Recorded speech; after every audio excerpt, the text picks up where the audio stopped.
Dans cette vidéo, je vais aborder les fonctions affines, d'abord le cas général, puis ensuite nous verrons le cas particulier des fonctions constantes et linéaires. Je rappelle qu'une fonction est une sorte de machine de mécanisme. On choisit un nombre auquel on va appliquer le mécanisme pour obtenir un nombre de sorties, qu'on appellera d'ailleurs l'image. Les fonctions affines sont des mécanismes définis et particuliers. On va multiplier d'abord par un nombre. Et vous voyez que j'ai mis les trois manières de représenter cette multiplication. Et une fois qu'on aura multiplié, on va ajouter un nombre pour obtenir la réponse finale. Alors, on a l'habitude de désigner les nombres par multiplié par A, donc que nous retrouvons partout où je viens de l'indiquer, et on dit qu'on ajoute B. Bien évidemment, ces lettres peuvent être changées, et on peut aussi définir une fonction affine comme étant une fonction de la forme AX plus B, où A et B sont deux nombres. Notons que j'aurais pu également dire diviser par un nombre pour la première instruction, parce qu'effectivement, diviser c'est pareil que diviser par un nombre, c'est multiplier par son inverse. Donc on pourrait se ramener à ce que je viens de dire, et on aurait pu aussi dire soustraire dans la deuxième instruction, parce que soustraire un nombre, c'est ajouter son opposé. Donc en réalité, on peut multiplier ou diviser par un nombre, et on peut ajouter ou soustraire un nombre. J'évoque également la représentation graphique d'une fonction affine, c'est toujours une droite. Ici, j'ai pris l'exemple où on a multiplié par 7 dixièmes, puis on a ajouté 2. Pour continuer à expliquer les fonctions affines, je vais remplacer A par 2. Donc ici, A, c'est égal à 2. Et je vais remplacer B par moins 1. Et remarquons que j'aurais très bien pu écrire comme instruction soustraire 1. D'ailleurs, j'en profite pour dire que soustraire, ce serait pareil que ôter, ce serait pareil que enlever, et ce serait pareil que retrancher.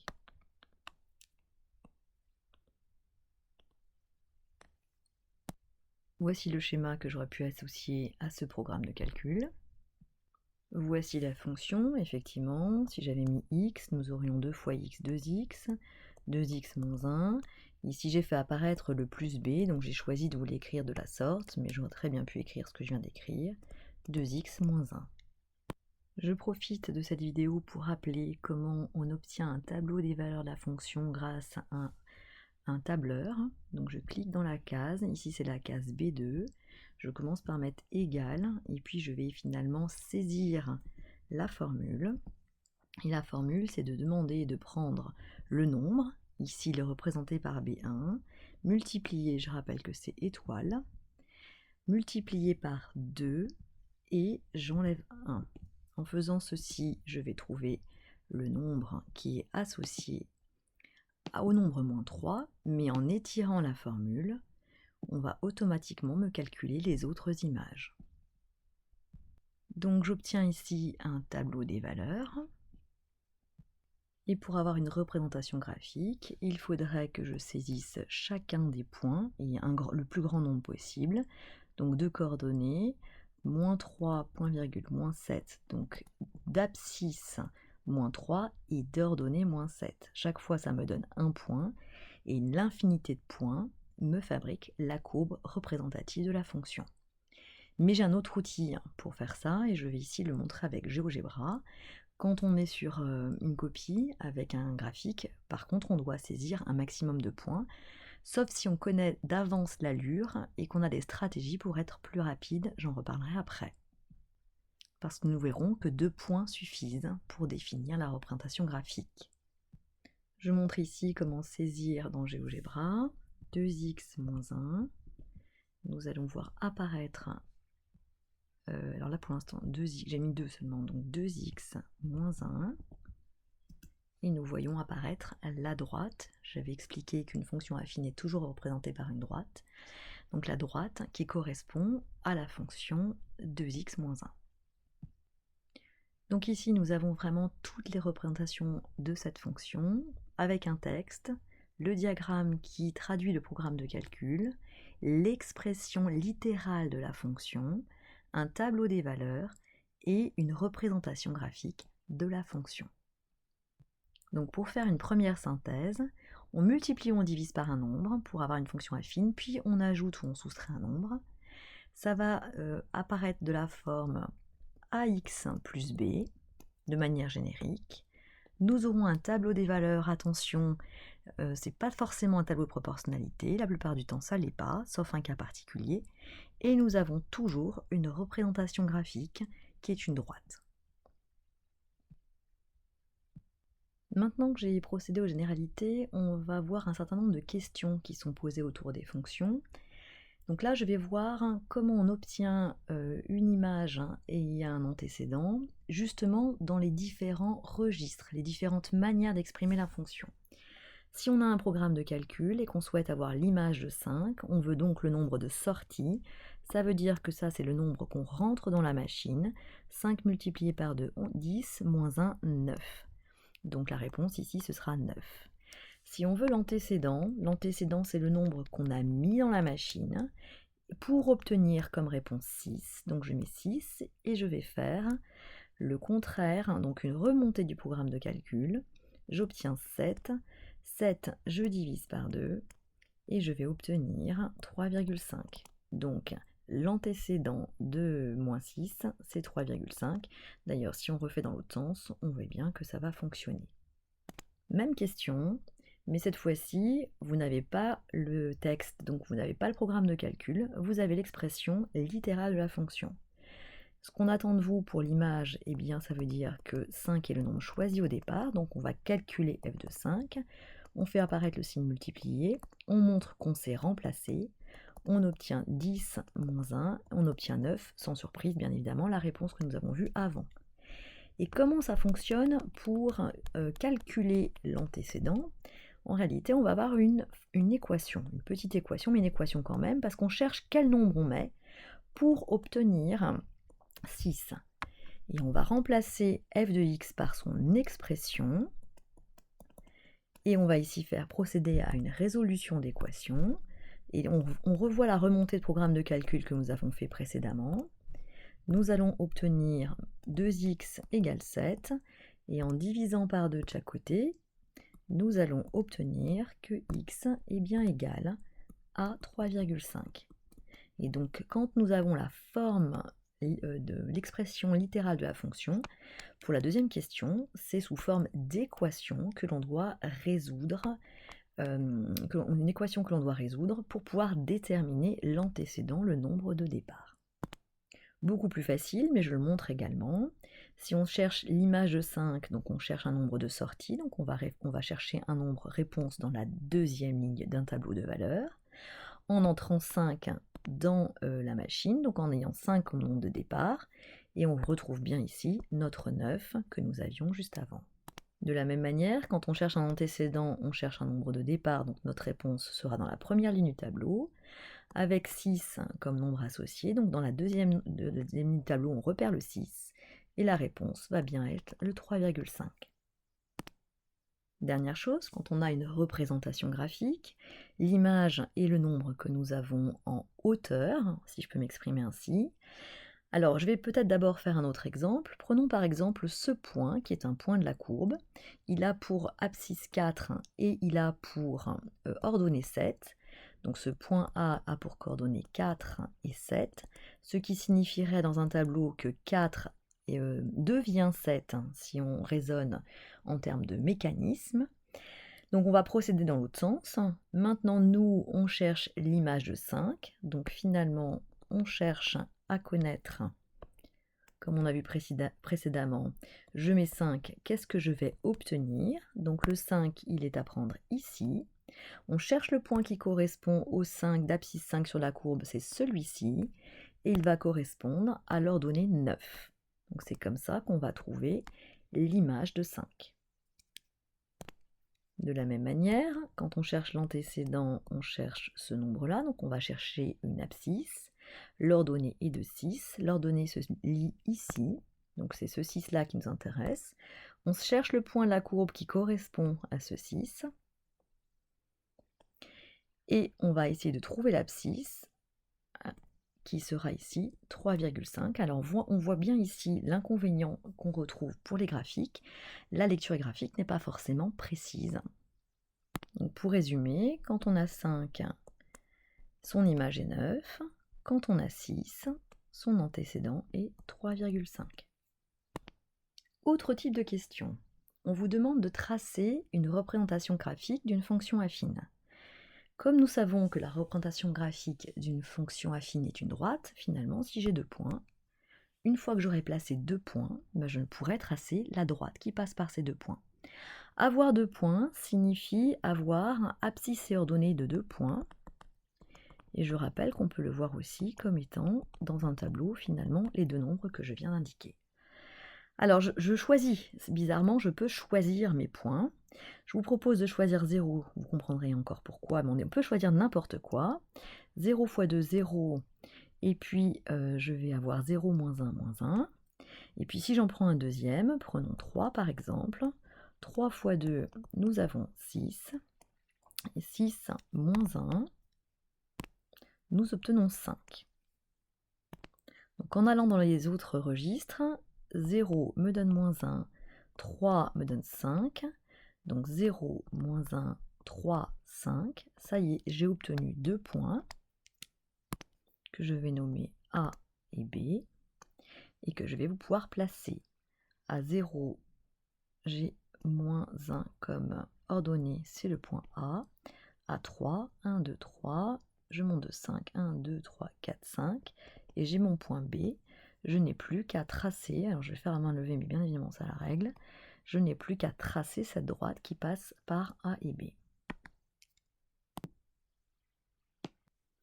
Remarquons que si on n'avait pas eu le programme de calcul associé, eh bien on aurait calculé f de 0, on aurait trouvé 2 fois 0 moins 1 égale moins 1, on retrouve bien évidemment ce qu'on a calculé précédemment, et f de 3, 2 fois 3 moins 1, et on retrouve exactement le nombre et son image qui nous permet d'obtenir les coordonnées des 2 points. Et j'ai montré ici également que si on a le tableau, on retrouve ici notre point A, les coordonnées de notre point A, et ici les coordonnées de notre point B.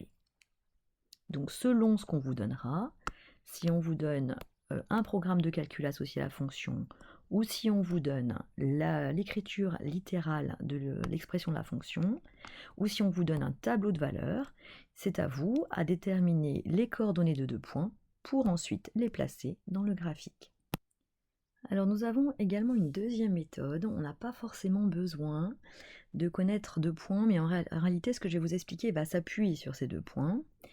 Justement, on va pouvoir directement considérer que ce moins 1 qui est ici va correspondre au point A de tout à l'heure. Ben oui, parce que si je fais f de 0, j'ai 2 fois 0 moins 1, donc on voit bien que ce moins 1 c'est celui-ci qu'on retrouve, et on va appeler, donc rappelez-vous que j'avais défini avec des lettres génériques, j'avais dit que la fonction est de la forme ax plus b, et ce b, donc ce moins 1 qui est ici, on va justement l'appeler l'ordonnée à l'origine, c'est-à-dire le nombre, l'origine, le nombre qui, quand je suis à 0 pour le nombre choisi, j'obtiens moins 1. Donc finalement, quand on détermine B, tout de suite on peut placer le point A qui correspond à cette ordonnée à l'origine. Alors maintenant on va observer ce 2, où est-ce qu'on va pouvoir le voir dans cette représentation graphique. Eh bien en réalité, si vous regardez ici, à chaque fois que j'augmente de 1 dans mon tableau des valeurs, donc là c'est juste une observation, ce n'est pas une démonstration, et bien sur les images, on a augmenté de 2. C'est ce 2 en question. Ce 2-là, c'est exactement celui-là. Alors d'où ça vient? Eh bien je vais d'abord faire un exemple et ensuite je ferai quelque chose de générique. Tout à l'heure, nous avons vu que pour f de 3, nous avions 2 fois 3 moins 1. Et donc c'était 6 moins 1, c'était 5. C'est ce qu'on retrouve d'ailleurs dans le tableau des valeurs. Si maintenant j'échange, enfin j'ajoute 1, je vais faire exprès ajouter 1. Donc j'ajoute 1 ici. En ajoutant 1, Quand je regarde, je vais avoir 2 fois 3 plus 2 fois 1 moins 1. Et donc, je vais retrouver 2 fois 3 moins 1 plus 2 fois 1.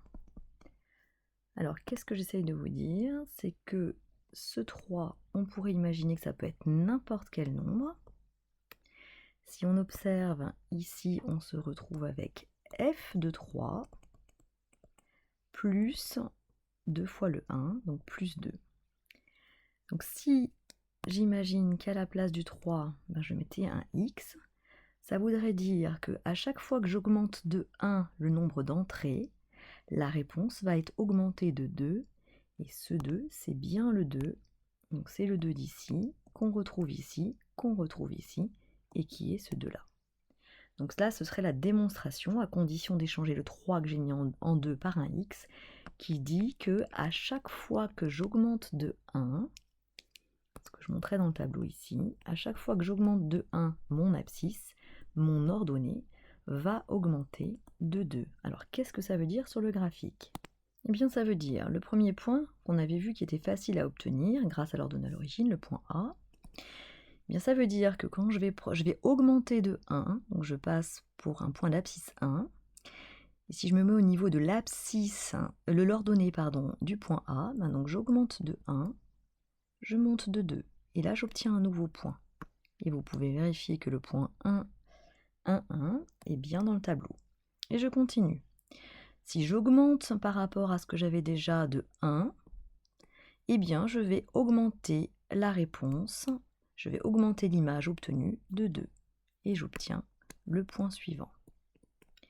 J'augmente de 1, l'abscisse, l'ordonnée va être augmentée de 2, c'est-à-dire que l'image du point va être augmentée de 2. Et si vous regardez, tout correspond à mon tableau. 3, 5, c'est celui qui est ici. Nous avons 2 qui a pour image 3, on le retrouve ici, et ainsi de suite. Donc là, quand nous avons une droite dont on connaît l'expression, pour résumer, le moins 1 c'est l'ordonnée à l'origine, ça va être ce moins 1, ça va être le point qu'on peut placer ici, et ensuite, à chaque fois qu'on augmente de 1 à partir d'un point qu'on connaît déjà sur le graphique, on va monter de 2, alors ici monter de 2 parce que c'est plus 2. Nous allons voir sur GeoGebra que si on met moins 2, on descendra de 2. Donc un petit point sur GeoGebra. Effectivement, je vous avais proposé de mettre moins 2 et regardez l'effet. On va descendre, donc j'avance de 1, je prends n'importe quel point, j'avance de 1, je descends de 2, je suis sur un point de la représentation graphique, j'avance de 1, je descends de 2 pour obtenir un autre point. Je vais changer maintenant l'ordonnée à l'origine. Donc là, vous avez observé qu'on passait ici par moins 1. Ce moins 1 ici, c'est le moins 1 qu'on a là. Si maintenant je mets plus 3, eh bien on va se retrouver effectivement là. Plus 3, l'ordonnée à l'origine, on le voit ici. Donc si on a un nombre négatif, eh bien on va avoir l'impression de descendre. Alors descendre, c'est en allant de la gauche vers la droite. Parce qu'on pourrait très bien dire que la droite monte si on est dans l'autre sens. Mais en réalité, quand on parle de descente, c'est quand on progresse de la gauche vers la droite.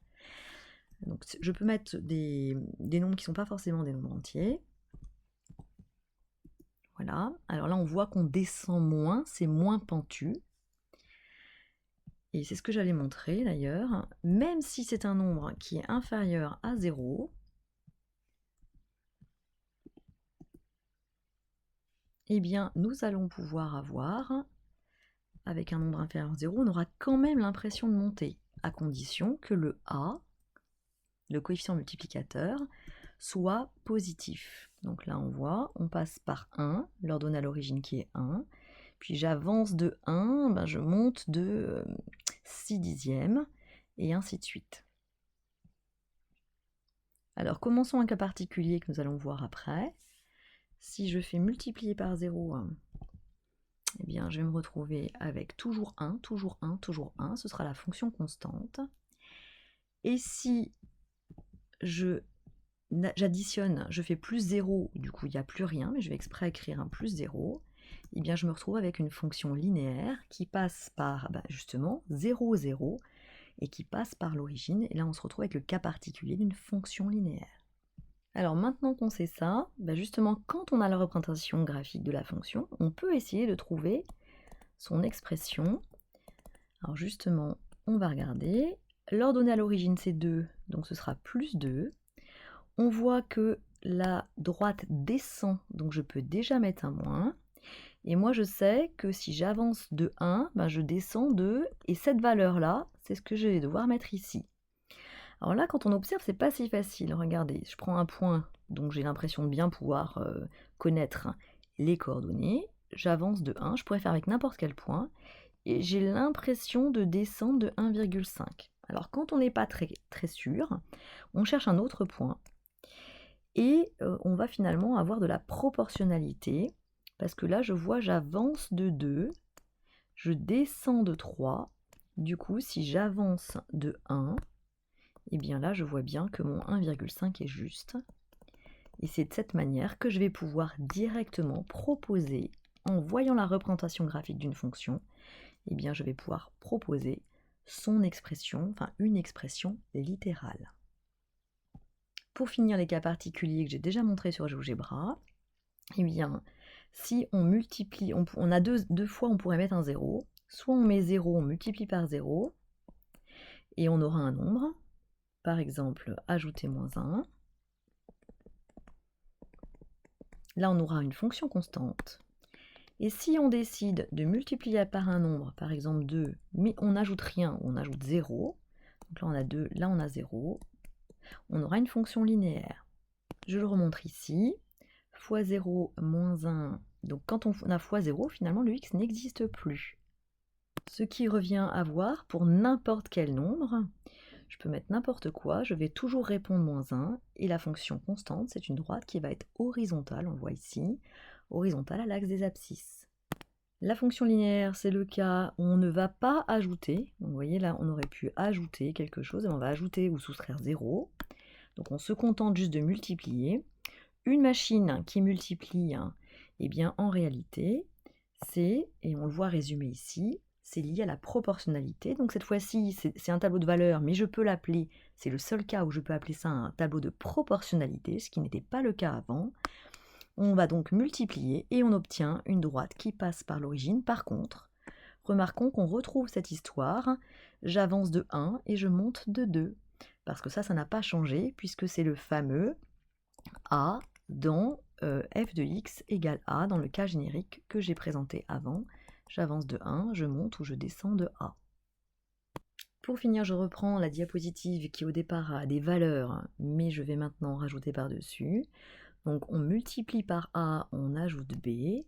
C'est de la forme AX plus B. On a un tableau de valeurs qui n'est pas un tableau de proportionnalité, sauf dans le cas de f de x égale A et B serait égal à 0. Et nous avons toujours une droite comme représentation graphique. Et je rappelle que le moins 1, ici c'est le B, c'est l'ordonnée à l'origine. Et quand je prends n'importe quel point sur la courbe, quand j'avance de 1, je monte ou je descends de A. Alors comment je sais que je descends? C'est parce que A est négatif. Je sais que je monte quand A est positif.